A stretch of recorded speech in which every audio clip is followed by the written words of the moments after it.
Who spread the rumor that I have run away? You are the man. As usual, the General is eager to chat to reporters. It was the Brahman Broadcasting Corporation, BBC. We're spreading your rumors. I can tell you one thing, man. I'm the man. I'll take the tank over my body. You will see my dead body or alive.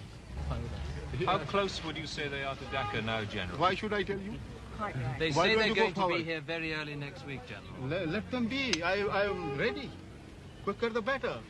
Why don't they come? Well, we think they are coming, quite honestly. Well, let them come. I say you go with them. You will take very good pictures. You think you can take care of them? Take care of who? The Indians. My goodness. Anybody else also with them? Not only Indians. You look after us, General. Inshallah. Come to me anytime. At your service, gentlemen. Anytime. What do you see happening when the Indians do hit town, General? Well, I told you we'll fight it out. Is there a real possibility of street-by-street fighting? Inshallah, we'll keep them away. The feeling is that you don't have enough men here in the town to put up a big fight. Makes no difference. I never show my men. Will you make any attempt at a conditional surrender? No, sir. The question is either we live or we die. Colonel, is there any question of a surrender yet, do you know? Would you know? No surrenders. Yeah. There's no question of it. You know for sure, no question. No question of any surrender. That what General Niazi has been saying still stands. You fight to the last man. He means it. And you mean it with him, or of course, all of you behind everyone. him? General, could you give us a quick rundown of how you view the situation at this time? Well, actually, as I told you, I'm not in command of the troops. The troops are being commanded by General Niazi, and he's the right person to tell you what the situation is. But General Farman, if you were in control, would you not now think of surrendering? Isn't it ludicrous to go on? No, why should we surrender? And the news that has just reached me is that Yahya Khan has given the order to surrender in the east. In fact, he gave his agreement to this at 4 o'clock yesterday afternoon. Over lunch, the defeated General Niazi is equally frank. He confirms what we think we already know, that he kept fighting long after the war was lost because President Yahya tricked him into believing the Americans and the Chinese were going to join the fight to save East Pakistan from collapsing. When I suggested to General Niazi that he made a major tactical blunder in defending the prestige border towns instead of withdrawing to a defensive area around Dhaka, he says, "Yes, I know all that, and so did my commanders. We argued for a different strategy, but we had our orders, and we obeyed them because we are soldiers." At dusk, Indian paratroops arrived for the formal surrender ceremony on Dhaka racetrack. A damn good run, huh? You went right through.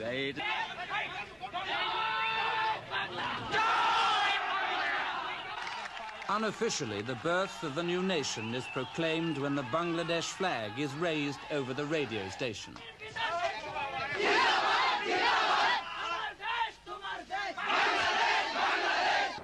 In the midst of all this confusion, the Indians finally arrive.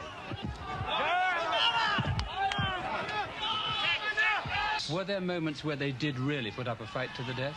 Oh, yes. I think practically everywhere. The Pakistani soldiers fought extremely well, I must say. In fact, I would say at times it was so fanatical. Then I've sort of said, look at this man, he's just dying for something, where he has no business to be just come charging across. This is ridiculous at times. I felt very sorry, in fact. It seemed to us that you've taken your time. We've been expecting you for days, 4 or 5 days. Yes. What was holding you up particularly? Was it just the politics of the situation, or was it the fighting? Well, I mean, we were not in a particular hurry, really. I mean, in the sense, we wanted to finish this as quickly as possible, but you know how it is. I mean, you don't want to lose too many men in the bargain. I mean, I like to save my men and yet win a battle if possible, rather than have them massacred. Because, this morning I lost 3 of my men, and this happened half an hour before the ceasefire or whatever it was. Would you say that the truth is that you really didn't have a chance from the very beginning of the war, once there was a war started? I am not willing to give any interview, please. Sir, you are at liberty Honestly, not to say anything. See, no. I mean, I can talk to you. Just a second, a little later. At the moment, some ceremonies to go on. By now, General Niazi cannot hide the humiliation he so deeply feels. It seems to me that he is close to tears.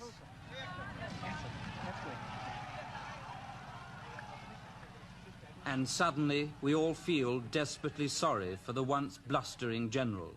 At this moment, I think most of us would have given almost anything to see Yahya Khan in General Niazi's place. The change of ownership of one of the most populated and poorest parts of the world is now being confirmed.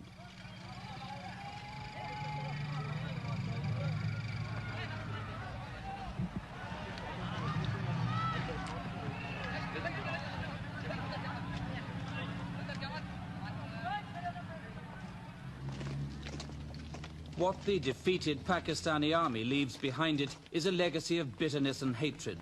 After all that's happened, it's not unnatural, I suppose, for the people of Bangladesh to bay for blood. Their soil is soaked with it, but the lust for revenge is a bad foundation for nationhood.